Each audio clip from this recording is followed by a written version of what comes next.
So today we're going to talk about getting in the press, and specifically the 6 to 8 words that are necessary to get a media gatekeeper to open up your email.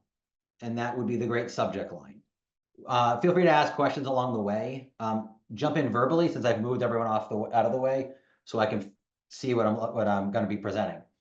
We're going to use the term media gatekeepers here because a lot of people talk about journalists and reporters, and that's a huge segment, of course, of those who are putting out the press content. But you also now have podcasters, radio hosts, producers, bookers. There's a huge swath of people that are op-ed editors who are well beyond your sort of reporter and traditional journalist title. So we're going to use the term media gatekeepers. So 8 words to get in the press. At the end of the day, a lot of times you're not calling somebody. It's not a personal contact. You are pitching somebody who's getting hundreds and hundreds of emails a day. This quote here on the left, the subject line is everything. Without a good one, you're dead. Ryan Grimm is the former DC bureau chief for Huffington Post. He gave me this quote a few years ago. He told me he gets 400 emails a day. There's no way someone can read that many effectively and still put out 3-4 articles a day. If you look on the other side of your screen, you'll see that the Boscobel report survey showed that 75% of government contractor industry reporters produce 2 to 7 articles per week. Outside of that world, when I was a journalist, I was putting out 12 to 15 articles a week. It's 3 a day. 2 of them are usually short blurbs, and 1 is usually a longer, somewhat investigative piece involving comments and interviews and original research. And then 55% of government contractor journalists cover all business sizes. And there are at least 200,000 government contractor businesses. So if you're trying to get the attention of a government contractor journalist, you're going to have a hard time doing it because there's not that many of them. They're all doing multiple articles per week, and they're all getting multiple emails, multiple pitches per article, and have 30 people they could interview for an article. They only have space for 3. Any questions? So what does a great subject line do? It breaks through the noise, and it really summarizes the first paragraph, which summarizes whatever document you want them to read: a press release, an op-ed, an essay, a white paper. And no matter how big, 5,000 words, 500 words, that document is summarizing a much larger issue. A conference with 5,000 attendees, an M&A event that's going to be worth hundreds of millions or billions of dollars. The subject line, again, you have to reverse engineer this. You have a conference with 5,000 people. Then you have a press release that's 450 words that summarizes the conference. Then the first paragraph, which summarizes the 450 words, which summarizes the conference. And then you have 40 to 60 characters that summarize the first paragraph, which summarizes your document, which summarizes the larger issue. There are times where we spend almost as much time on a subject line in my company as we do on the rest of the document that we're sending.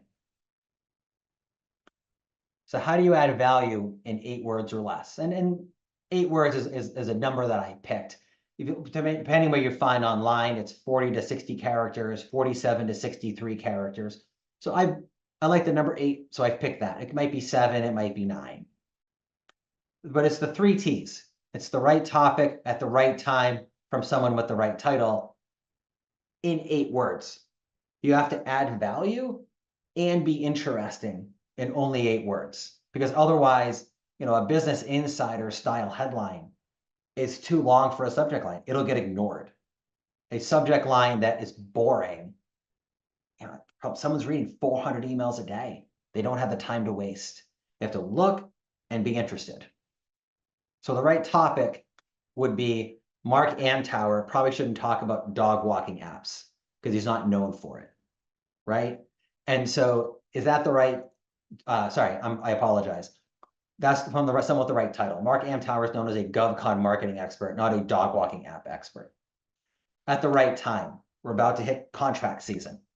This might be a good time to talk about how companies can turn contract wins into better marketing and branding, like the piece that I got into Washington technology the other week. And then the right topic is, again, the contract wins, right? So turning contract wins topic at the right time, right before all the contracts come out, from someone with the right title, Mark Antower, a well-known marketing and branding expert in government contracting. Does that make sense? I know I flubbed it there a little bit. So we're going to talk through a few examples. Ross Wilker, for example, at Washington Technology. Sometimes you want to lead with that person's name, especially if you know them. Do you want to interview this person? So Ryan Huss with Parabolis. Sometimes there's a hot topic, CMMC certification, expert available because it's about to become formal policy. Sometimes your company will have news, your client will have news. So you want to put exclusive, because nothing makes a journalist happier, a media gatekeeper happier, than making their paycheck at the end of the week and having something to report on or talk about that nobody else does is the best way for them to keep their paycheck that week. For an op-ed or an essay, you don't want to say exclusive or expert available, submission or op-ed submission. And you want to double check the gatekeeper style, you want to check the outlet preferences, but essentially for an op-ed, it's usually going to be submission.